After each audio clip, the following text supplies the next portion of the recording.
Allahumma salli wa sallim ala sayyidina Muhammadin. Bismillahirrahmanirrahim. Assalamualaikum warahmatullahi wabarakatuh. Dalam surat Al-As, Allah berfirman, wal as innal insana lafi khusrin illal ladzina amanu wa amilus solihat. Demi masa bahwa sesungguhnya manusia dalam merugi kecuali orang-orang yang beramal solih, yang dia itu beriman dan beramal solih.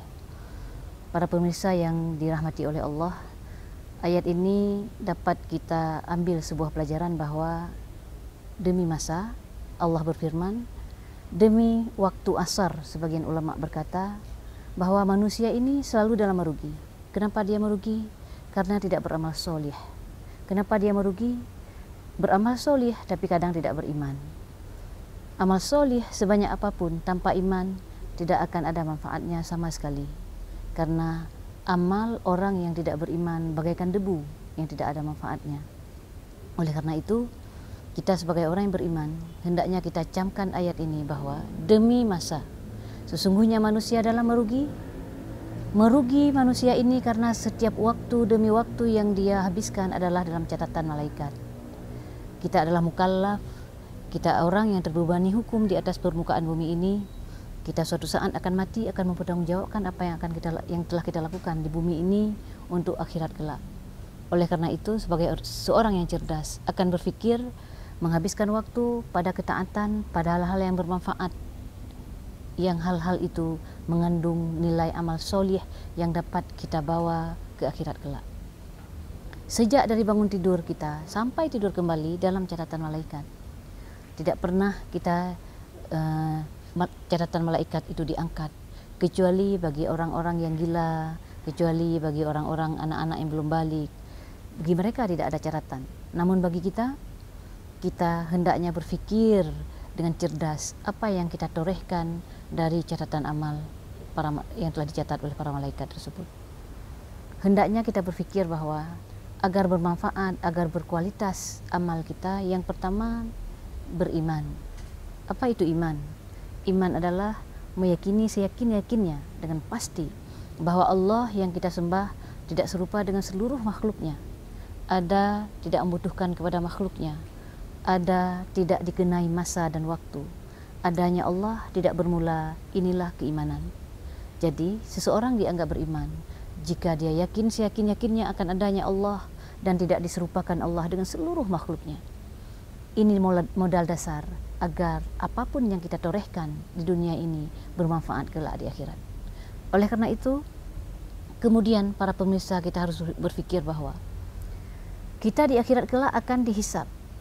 Ada 4 hal yang akan dipertanyakan kelak di akhirat. Yang pertama dipertanyakan tentang harta, dari mana sumber yang kita peroleh harta tersebut dan kemana kita nafkahkan harta kita tersebut, dipertanyakan kelak di akhirat. Oleh karena itu lagi-lagi kita berpikir, apakah sumber harta yang kita peroleh dengan haram? Yang kita makan apakah yang haram? Hendaknya ini kita camkan dengan baik bahwa kita bertanggung jawab kelak di akhirat. Kemudian kelak juga akan dipertanggungjawabkan di yaumil hisab tentang semua anggota yang telah Allah berikan kepada kita dengan sempurna ini. Kita dapat melihat, kita punya tangan, kita punya kaki, kita punya lidah yang sempurna. Ini adalah nikmat yang telah Allah berikan kepada kita. Hendaknya kita berpikir kemana tangan ini kita pergunakan. Tangan adalah nikmat yang telah Allah berikan. Hendaknya kita gunakan kepada yang diperintahkan oleh Allah.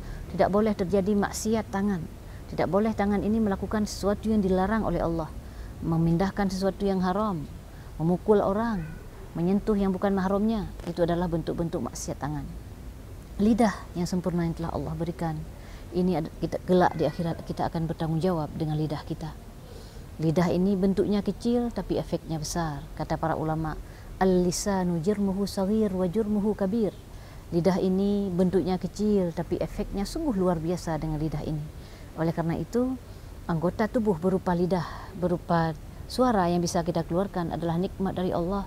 tidak boleh kita menggunakan nikmat yang telah Allah berikan ini kepada yang dimurkai oleh Allah. Di antara maksiat lidah adalah ketika seseorang menggibahi orang lain, menceritakan aib-aib orang lain di belakang dia, yang dimana jika dia mendengarkan itu, maka dia akan marah saudara kita muslim itu. Itu dilarang oleh Allah karena lidah ini adalah nikmat dari Allah.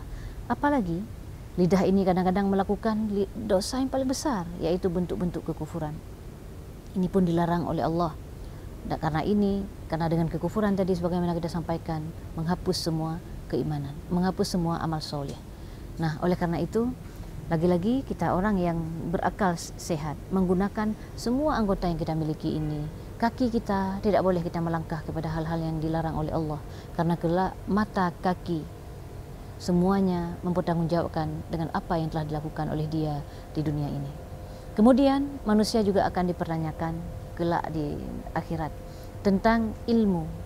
Dari mana dia peroleh ilmu? Bagaimana dia mengajarkan? Apa tidak ilmu yang telah diamalkan? Tentu saja ilmu yang dimaksud di sini adalah ilmu agama, bukan ilmu-ilmu yang lainnya. Ilmu fardu ain, yaitu ilmu yang pokok, yaitu bagaimana cara sholat, bagaimana dia berpuasa, bagaimana dia mengenal Allah. Yang pertama yang pokok untuk diketahui, ini wajib untuk diajarkan. Oleh karena itu, sekali lagi, kita sebagai orang yang cerdas hendaknya berfikir kemana kita pergunakan waktu yang telah Allah berikan, anggota yang telah Allah berikan, dan harta yang telah Allah berikan kepada kita. Demikian yang dapat kami sampaikan. Terima kasih atas perhatiannya. Wassalamualaikum warahmatullahi wabarakatuh.